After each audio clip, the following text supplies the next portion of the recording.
Salut, c'est Nati, j'espère que tu vas bien. Alors aujourd'hui, on va parler d'un sujet très important.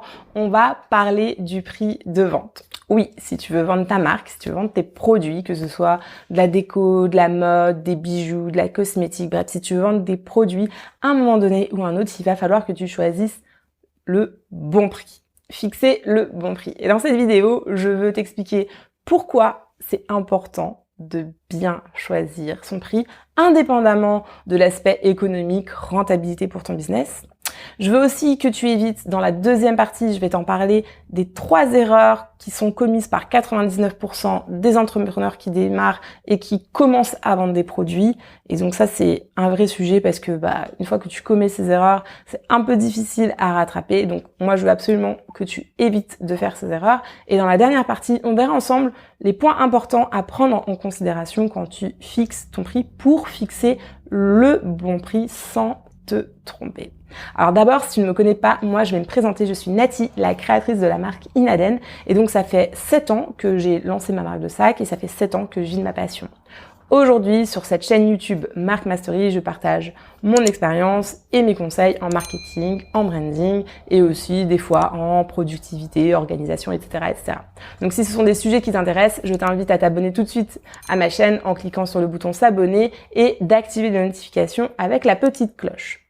Si c'est un sujet qui t'intéresse parce que toi aussi, peut-être tu as l'envie, le projet de créer ta propre marque de vêtements, de bijoux, de cosmétiques, de food, que tu as cette envie, mais que tu ne sais pas par où commencer, parce qu'il y a beaucoup de choses à penser, que c'est un peu confus, que tu es un peu perdu, mais que tu es déterminé, que tu as vraiment envie d'avancer et tu as juste besoin d'un petit coup de pouce.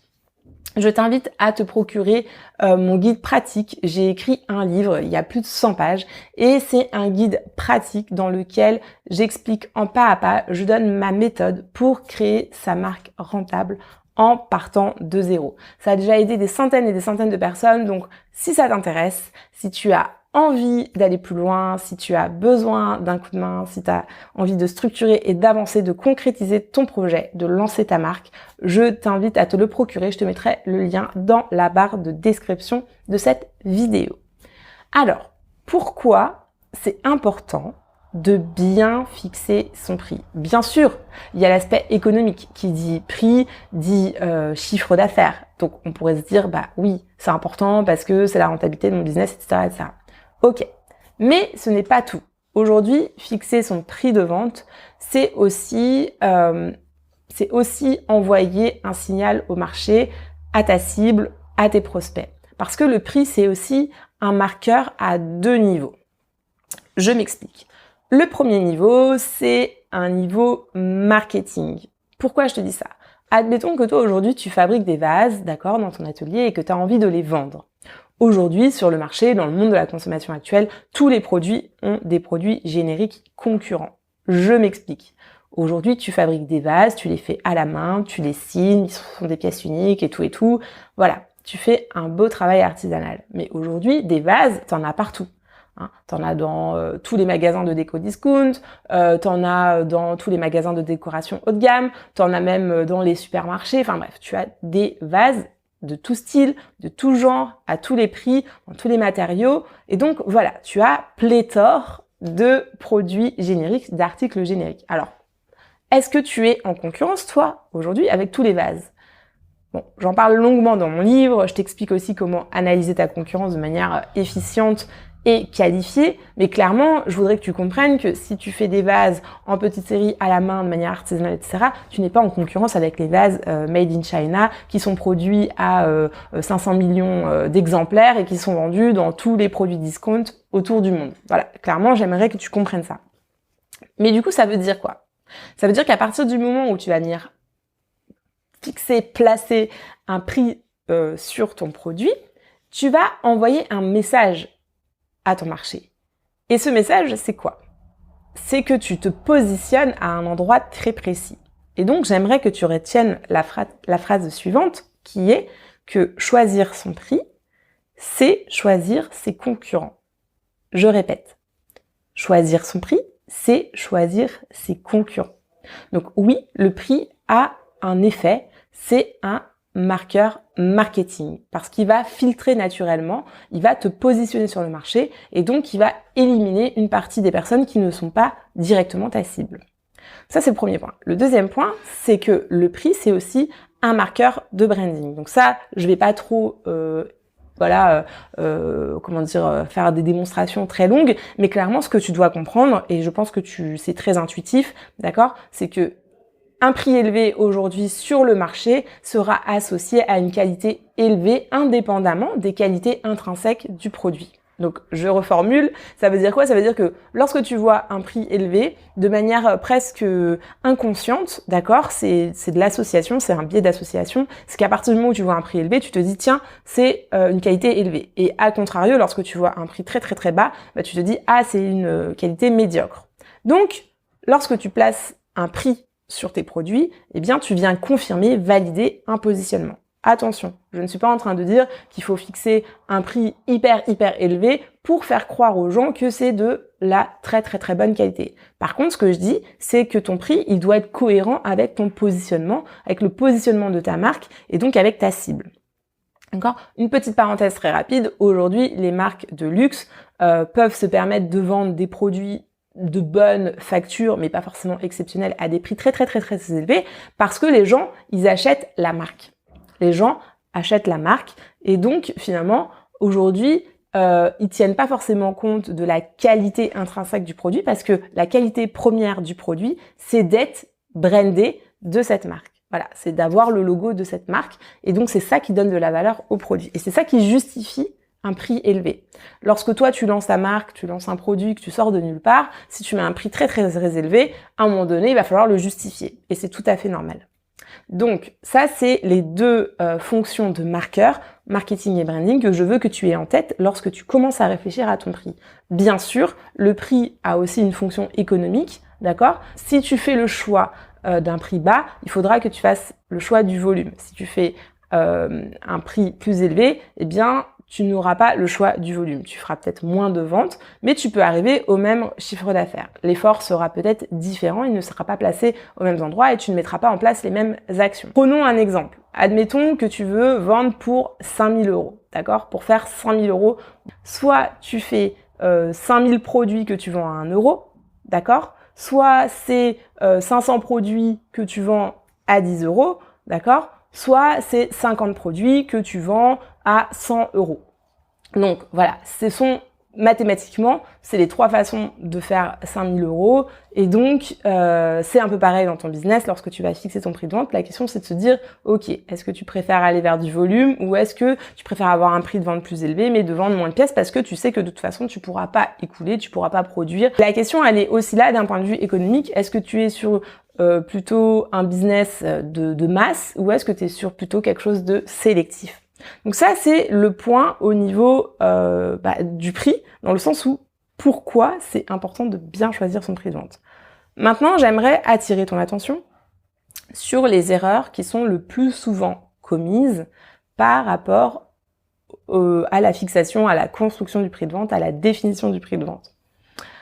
Souvent, lorsque j'entends des personnes qui se lancent ou qui vont se lancer, j'entends ça. J'entends, je vais fixer mon prix de vente en dessous de mes concurrents, je vais casser les prix, comme ça, je suis sûre de vendre. Donc, la première erreur à ne pas faire, c'est de faire de ton prix de vente le seul argument commercial. Pourquoi je te dis ça?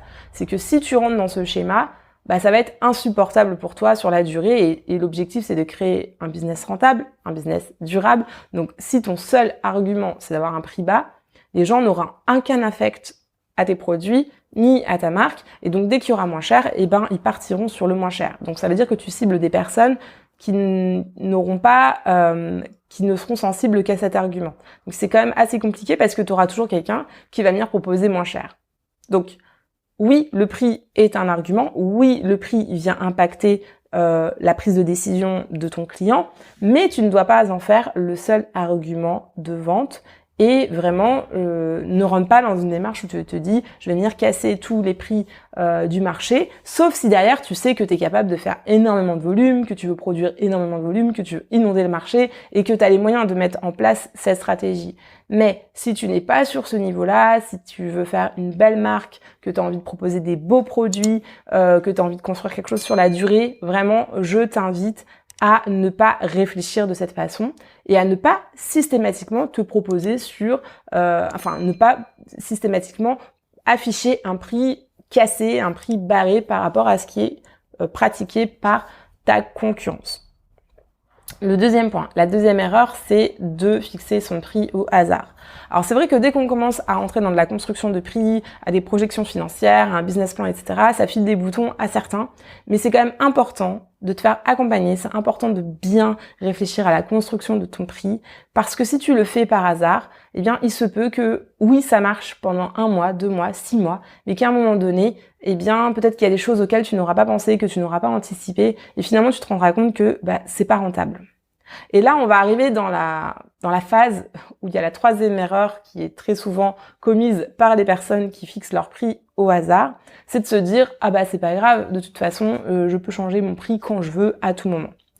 C'est faux et archi faux. Bien sûr, si tu lances ta marque aujourd'hui et qu'au bout de 3 semaines, tu veux changer ton prix, tu pourras. Personne ne s'en rendra compte. Mais si tu installes ta marque, que tu communiques autour de ta marque, que tu commences à construire quelque chose avec ta marque et une communauté, et qu'au bout de 1 an et demi, tu te rends compte que tu es vraiment dans les choux et qu'il faut que tu augmentes ton prix de 20 à 25% pour être rentable, les gens ne comprendront pas. Et t'auras beau le justifier, les gens ne comprendront pas une telle augmentation. Donc il faut vraiment qu'au départ, tu aies une lecture plutôt juste de ton prix qui puisse te permettre d'évoluer et de couvrir quand même tes coûts. Et c'est là où on vient dans la troisième partie, qui est la partie peut-être la plus importante de cette vidéo, c'est qu'est-ce que tu dois prendre en compte pour définir ton prix. La première chose que tu dois prendre en compte, c'est bien sûr tous les coûts variables. Donc tu dois lister tous les coûts variables de ton produit, donc combien ça te coûte de créer un produit, coût du transport, coût de production, packaging, tous ces coûts par produit, combien ça te coûte. Ensuite, tu vas venir aussi lister tous les prix de tes concurrents. Voilà, s'ils sont placés à combien ils vendent, etc. Parce que ça va te donner une indication sur le prix maximum que sont prêts à payer les gens, à payer ta cible. Ça va te donner une indication de positionnement. Et une fois que tu as cette indication-là, tu vas commencer à pouvoir te dire, ok, mon prix, ça peut être aux alentours de ci ou aux alentours de ça, etc.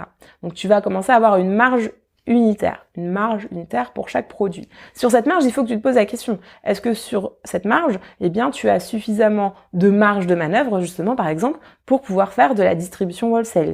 Wholesale, ça veut dire quoi? Est-ce que demain, si tu veux vendre tes produits à travers des intermédiaires, donc je sais pas, ça peut être des boutiques, ça peut être des marketplaces en ligne, est-ce que tu veux est-ce qu'il y a que toi qui vends tes produits en direct ou est-ce que tu veux pouvoir vendre tes produits à travers ce qu'on appelle des distributeurs? Si tu veux vendre à travers des distributeurs, il faut que tu puisses les rémunérer. Ces distributeurs, ils vont prendre une marge sur tes produits. Donc, il faut que tu aies ça en tête. Est-ce que ta marge unitaire sur tes produits te permet de te dire, ok, je vais travailler avec des distributeurs. Si c'est ta stratégie, si c'est pas ta stratégie, c'est pas un sujet. Mais si c'est ta stratégie, il faut que tu en tiennes compte. Donc ça, c'est important. Et ensuite, il y a quand même un point qui est là fondamental et qui est très important. Et c'est aussi pour ça, je pense que beaucoup de personnes sont perdues. C'est aussi pour ça que j'en ai fait un exemple chiffré dans mon livre. Donc, si ça t'intéresse, si t'es un peu perdu, si tu te demandes comment faire, moi j'ai pris un exemple chiffré, vraiment, où je te donne tout le détail d'un coût et comment tu peux définir un coût, comment tu peux calculer un coût de production et aussi comment tu peux définir le prix de vente. Donc du coup, je te montre tout ça dans le livre, donc voilà, si ça t'intéresse, tu peux te le procurer, il y a le lien dans la barre de description. Mais sinon, l'autre point qui est important et que tu dois prendre en compte, c'est est-ce que cette marge permet de couvrir mes coûts fixes? Elle permet de couvrir mes coûts fixes aujourd'hui, elle permettra de couvrir mes coûts fixes à 3 mois, à 6 mois, à 1 an. Parce qu'effectivement, aujourd'hui, si tu es toute seule dans ton atelier à faire tes vases, c'est pas la même chose que si demain, eh bien, ça grandit un petit peu, si tu as des assistants qui viennent produire, si tu prends un community manager pour gérer tes réseaux sociaux. Enfin voilà, si tu commences à grossir, si ton activité commence à grossir, tu vas avoir des coûts supplémentaires. Et donc, est-ce que finalement, ta marge est suffisante pour couvrir tes coûts? Donc tu vas commencer à faire des estimations du nombre de pièces, voilà, qu'il va falloir que tu vendes. Voilà, donc ça va te donner des indications et c'est un petit peu comme ça qu'il faut que tu fasses tes premières projections pour ne pas te tromper au niveau du prix, en tout cas pour ne pas être trop bas. Il vaut mieux être un peu plus haut que trop bas, trop serré et ne pas pouvoir générer de la rentabilité sur ton activité parce que très vite tu vas te rendre compte que ça marche pas, que ça passe pas et tu vas t'épuiser financièrement, économiquement. Donc voilà pour cette vidéo sur le prix de vente, j'espère que ça t'aura aidé, que ça t'aura été utile, dis-le moi en commentaire. Si tu as des questions, n'hésite pas à me les poser, je te répondrai avec plaisir. Si tu veux aller plus loin, encore une fois, mon livre est là, c'est un guide pratique, voilà, où il y a toutes les étapes, il y a plein d'informations directement regroupées dans plus de 100 pages pour pouvoir créer ta marque. Donc vraiment, n'hésite pas si tu veux aller plus loin et que tu as besoin d'un outil, parce que moi je le vois vraiment comme un outil, j'aurais aimé avoir un ouvrage comme ça quand moi je me suis lancée. Et puis n'hésite pas à interagir avec cette vidéo, à me dire ce que tu en as pensé et j'espère que tout ce que je t'ai livré là, ça va te permettre de bien définir ton prix de vente pour ta marque et tes produits. Je te laisse avec ça et je te dis à la prochaine. Ciao!